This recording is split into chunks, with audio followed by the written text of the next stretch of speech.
God places everything he has for you in your imagination.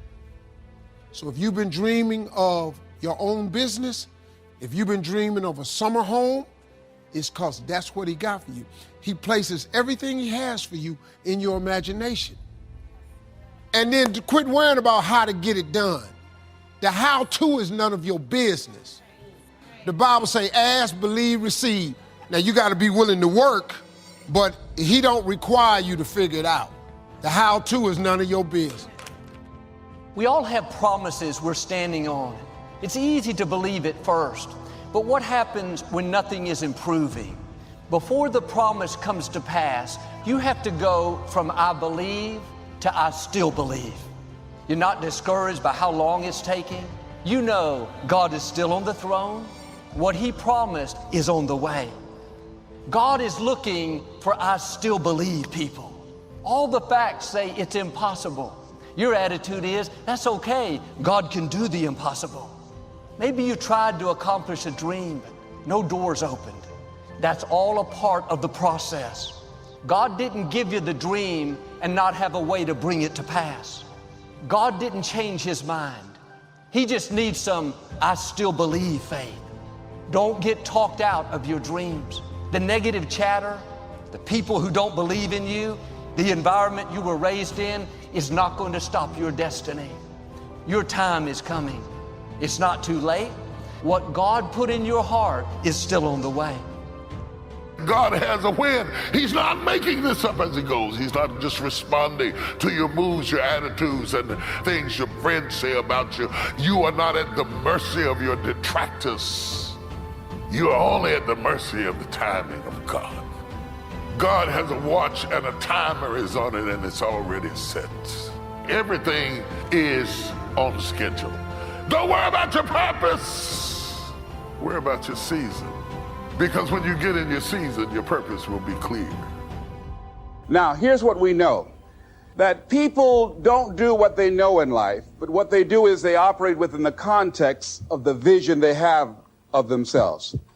So one of the first things I ask you to do is I want you to look at your life right now and think about something that's important to you. Think about something that you'd like to have or something you'd like to create for you or your family. Now, one of the first things I want you to do is don't worry about the inner conversation that you're going to have. Don't worry about how you're going to do it.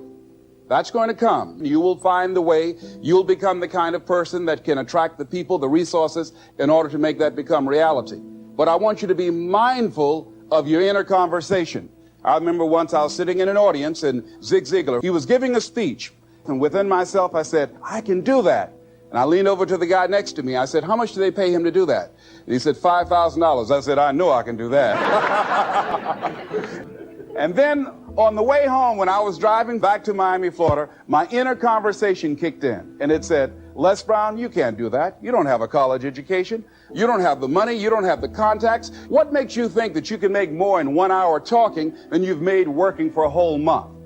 How many of you have ever thought about something you wanted to do and you talked you out of it? Raise your hand, please.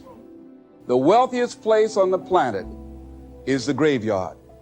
Because in the graveyard, we will find inventions that we never were exposed to, hopes and aspirations that were never acted upon. Because most people allow that inner conversation to keep them from ever pursuing their goals. Why is it that most people don't ever reach their goals or live up to their true potential? One is fear, like the fear of failure. The next is the fear of success. I was working on a major project. I panicked and I walked away from it and gave it to someone else because I didn't believe that I could handle it. So that a lot of people become comfortable. They stop wanting anything. They become satisfied. I remember after giving a speech at a major corporation, a gentleman came up to me and he said, you know, that's real great motivation for you young guys, but I've done all my work. I said, oh yes, you've got a lot to give. The fact that you're still here means that your business is not through yet. The other thing that keeps us from reaching our goal is not feeling worthy. Because see, when you don't feel worthy of your goal, you will begin to unconsciously engage in self-destructive behavior, like procrastinating, something else that keeps us from reaching our goal, and that is we spend so much time complaining and blaming everybody. I'm reminded of a friend of mine who talked about the fact that one day he was walking by and there was a dog on the porch, and this dog was just moaning and groaning. And he asked the owner, he said, "Why is this dog moaning and groaning?" And the owner said, "Because he's laying on a nail." He said, "Well, why doesn't he get off?" He says, "It's not hurting bad enough for him to get off." How many of you know people who moan and groan and complain about life? They might moan and groan about their job. "I'm sick of this job," and never do anything about it. They haven't got to the point where they're sick and tired of being sick and tired. No, that can't get you where you want to go. That cannot create your reality for you. The other thing that keeps most people from realizing their true greatness and their true potential, circumstances. Are you letting your circumstances talk you out of what God put in your heart? God still wants to bring it to pass, but you have to get in agreement with Him and say, "God, I still believe it can happen. I still believe I can start my business. Joel, I tried and it didn't work out." That doesn't mean it's not going to happen. You have to have a made-up mind that you're going to believe until you see that promise come to pass. The odds are against me, but I still believe I can accomplish my dreams. I was raised in dysfunction, but I still believe I can set a new standard. Given my circumstances, ladies and gentlemen, I shouldn't be doing what I'm doing right now. No one could have convinced me, given my circumstances, given my background, that I would be doing what I'm doing right now. When I was in 5th grade, I was identified as EMR, labeled educable mentally retarded, and stayed in that category until I got out of high school. But here's what happened. I had an intervention in my life. A man who saw something in me in a time that I did not see something in myself. And he asked me to go up to the board and write something on the board. And I said, "I can't do that, sir." He said, "Why not?"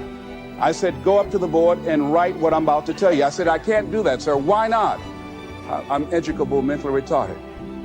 He said, "Don't ever say that again.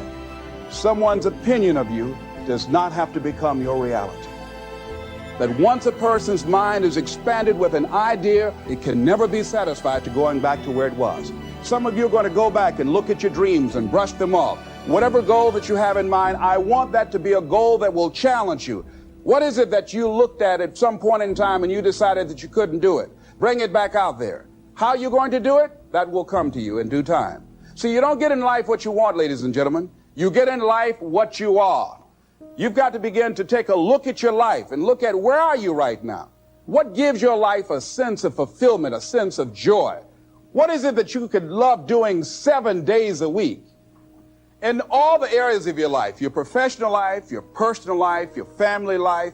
Once you begin to determine that, that takes you to the next step. And that is, now you've got to decide that you deserve that. Repeat after me, please. I deserve the best that life has to offer. Shake somebody's hand on your right and left and say, "Find your purpose." Do you know by actively pursuing your purpose, it could perhaps extend your life?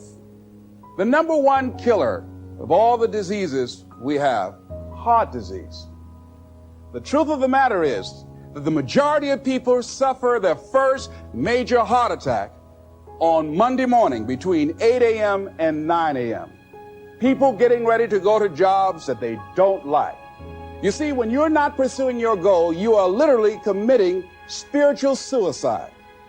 You've got to believe in yourself. I was doing work for a major corporation, and they were having a major downsizing. The people that were working there, they approached them and said, "Listen, we will give you a buyout package of $300,000 if you take it within this time frame." Ladies and gentlemen, only 50% of the people that were eligible took this. If I'd been there, I'd have gone to ask for your check. I would have taken that money so quick and had other people checks. See, ladies and gentlemen, life is too short trying to play it safe. Here's the thing. You can't get out of life alive. So there's no safe position. You can die in the bleachers or you can die on the field. You might as well come out on the field and have a good time, right? So you got to be bold in life.